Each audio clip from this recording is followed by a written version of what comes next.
আমরা যখন ফেমাস হয়ে যাই, সেলিব্রিটি হয়ে যাই, আমাদের মধ্যে এক ধরনের উদাসীন কাজ করে, যে আমার মনে হয় যে অনেক হিট গান হয়ে গেছে, আর গান করতে হবে না।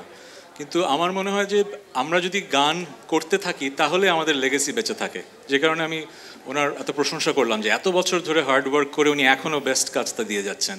আমার মনে হয় মিউজিক ইন্ডাস্ট্রিতে আমরা এটা কম করছি। সো আত্মসমালোচনার জায়গা থেকেই গান বেশি করবো। আমার গলার যে প্রবলেমটা ছিল, ট্রিটমেন্ট চলছে, এখন ভালো অবস্থায় আছি। কিন্তু যেটা হয় যে কনসার্টে 10-12টা গান গাওয়ার পরে আর গাওয়া সম্ভব হয় না। সো এখন পর্যন্ত ঠিক আছি, স্ট্রেস কম নিতে হয়। আগে যেরকম প্র্যাকটিস করতে পারতাম প্র্যাকটিস করতে পারি না, বাট গান আশা করছি পরিপূর্ণভাবে সুস্থ হয়ে যাব এবং ঠিকমতোই গান করতে পারবো। আমি আসলে শুরু থেকে গানের জগতের মানুষ, গানেই থেকেছি। মাঝখানে আপনাদের অনুরোধে হয়তো কিছুদিন অভিনয় করেছি, ভালো লেগেছে, মানুষের ভালোবাসা পেয়েছি। কিন্তু আসলে এখন যেই বয়স, বেছে বেছে আসলে শুধু গানটাই করতে চাই। না, সিনেমা নিয়ে পরিকল্পনা নেই। একটু আগে যেটা বললাম যে বয়স হয়ে যাওয়ার সাথে সাথে মানুষের মাঝে এক ধরনের উইজডম আসে। আমার মাঝে যেটা ধারণা, আমাকে এত বছর 25 বছর ধরে কাজ করছি, গানে মানুষ যে ভালোবাসাটা দিয়েছে সেটা আসলে দুষ্প্রাপ্য। আমি সেটাই ধরে রাখতে চাই। অভিনয় ভালোবাসা পেয়েছি, একটা সময় করেছি।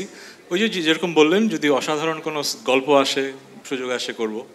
যেটা হয় কি, এক একটা কাজ এক একটা সময়কে ধরে রাখে। সো নীলপরি নীলাঞ্জনা, মনসুবা জাংশন, মনফুরিংয়ের গল্প, ওই সময়টা কিন্তু একটা সময় ছিল যখন বাংলাদেশের মানুষের মনে রোম্যান্টিক নাটকের ক্ষুধা ছিল। সো শিহাব শাহিন, আমরা যারা যেই টিমটা ছিলাম, আমরা ওই ক্ষুধাটা মেটাতে পেরেছি। এরপরে কিন্তু একটা সময় আসলো যখন মানুষ ভাবলো যে অনেক রোম্যান্টিক নাটক হয়ে গেছে, এখন থ্রিলার দেখতে চায়। এখন দেখবেন ওটিটিতে শুধু থ্রিলার বেস কাজ হচ্ছে। সো প্রত্যেকটা সময়ের একটা আবেদন থাকে। এখন যেহেতু সেই সময়টা যাচ্ছে, সেরকম কাজ হচ্ছে। আবার একটা সময় থ্রিলারেও মানুষ হয়তো বোর্ড হয়ে যাবে, তখন আবার হয়তো রোম্যান্টিক নাটকের চাহিদা হবে, তখন আবার হতে হবে। নাটকের মান কেমন সেটা দর্শক বলে দেবে। বাংলাদেশের নাটকের মান, সিনেমার মান দিন দিন ভালো হচ্ছে, আমি পজিটিভটাই দেখি। কিন্তু